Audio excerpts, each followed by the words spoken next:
Voilà, mesdames, demoiselles et messieurs, partout où vous êtes en train de nous suivre, nous vous saluons, nous vous disons vraiment restez branchés, asseyez-vous très bien, car nous allons vous parler d'une bonne nouvelle que nous avions reçue hier, qui concerne la République démocratique du Congo, car l'Éternel, le bon Dieu, a écouté nos prières. Pendant très longtemps, le peuple congolais a pleurniché, a pleuré.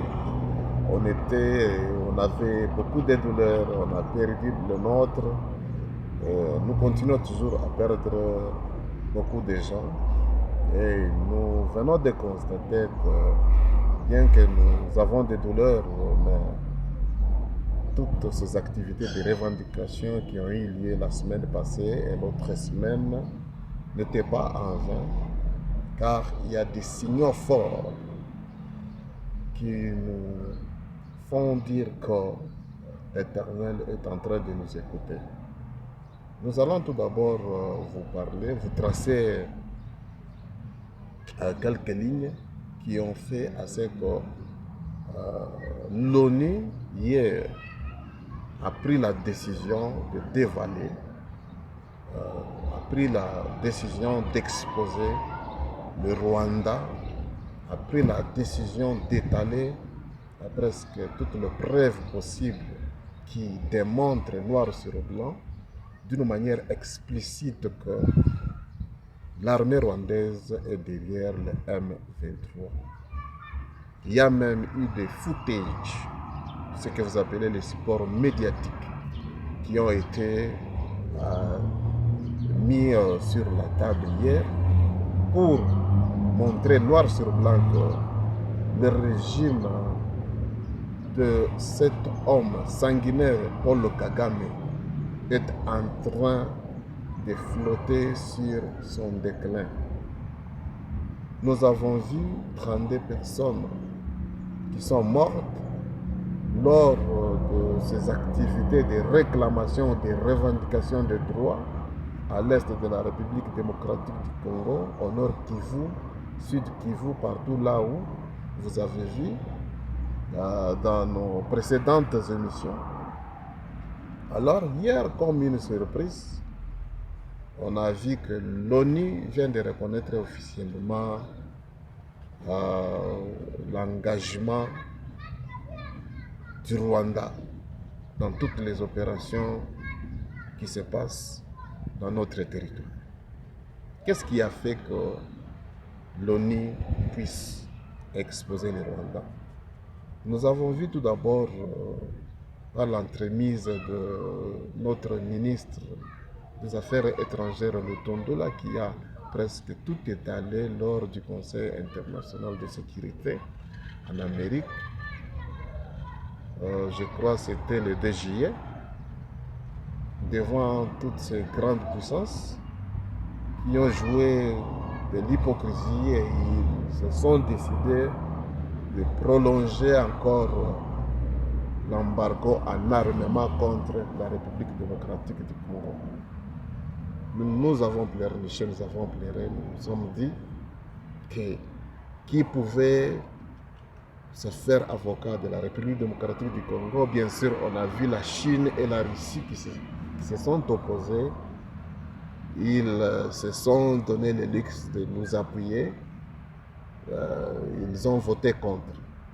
Après quoi, on a vu l'ambassadeur russe qui est venu et il a fait ses déclarations tout haut, sous la voie médiatique bien sûr, que la Russie est prête pour nous soutenir ou nous vendre toutes sortes d'armes ou tout équipement du système sécuritaire. Après quoi, on a vu la population qui s'est vraiment donné corps et âme aller chasser la MONUSCO. Car on a vu depuis 1998, elle n'a rien fait. Par contre, il y a des soupçons, pas seulement des soupçons, il y a même des gens qui se sont dit, ils sont témoins de toutes les activités macabre, toutes les activités illicites que la MONUSCO était en train de faire, les minerais, la vente d'armes aux groupes armés, tout ça. Bien, nous sommes en train de pleurer ensemble avec vous, ceux-là qui ont perdu vos oncles, vos enfants, vos jeunes hommes, de jeunes femmes, tout au long de cette activité qui a eu lieu. Mais nous vous disons que c'est une activité payante car ça a exposé la communauté internationale. Et là, l'Amérique, voyant que Bob Mendes, qui a envoyé sa lettre, je crois le mois passé, au secrétariat général de l'Amérique, qui a aussi déploré la main noire de Kagame dans toutes les bêtises qui se passent en République démocratique du Congo. Il a demandé de mesures sévères contre le Rwanda.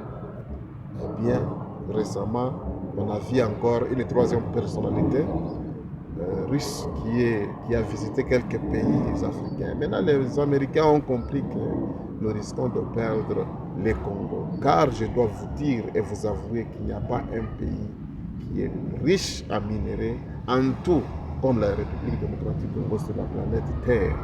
Maintenant, l'Amérique se voit en train de perdre le Congo petit à petit, voyant que ses ennemis s'approchent à nous aider, et l'Amérique s'est décidée d'envoyer le secrétaire général qui viendra peut-être dans une semaine pour aussi calmer la situation et peut-être résoudre certaines situations, et après quoi il va se rendre au Rwanda. Bien, nous allons toujours tenir debout. Je remercie Bravouria, M.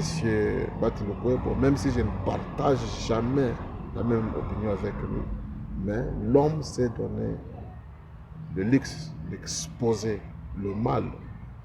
Il a exposé la MONUSCO et il a même déclaré dernièrement qu'il fallait que la MONUSCO puisse partir de notre territoire. Voilà au moins les hommes courageux.